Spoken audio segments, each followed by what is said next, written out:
Tersangka begal berteriak memanggil emak pada saat dilakukan penangkapan di rumahnya. Nasib 3 pelaku begal di Oku Timur, 2 ditembak, 1 babak belur di masa.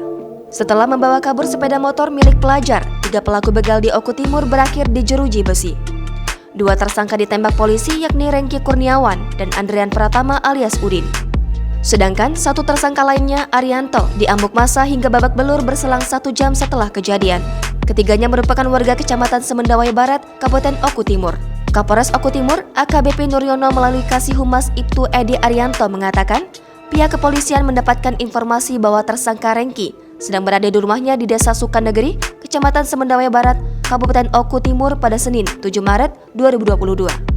Saat akan dilakukan penangkapan, tersangka melakukan perlawanan dengan berusaha melarikan diri. Kemudian, tim Resmob SW memberikan tindakan tegas terukur pada bagian paha sebelah kiri sehingga tersangka dapat dilumpuhkan.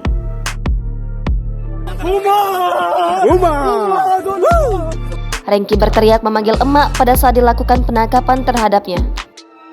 Selanjutnya, tersangka dibawa ke Polres Oku Timur guna pemeriksaan lebih lanjut. Dari tangan pelaku, anggota juga mengamankan 1 unit Honda Beat Street warna hitam plat F 6582 TAA.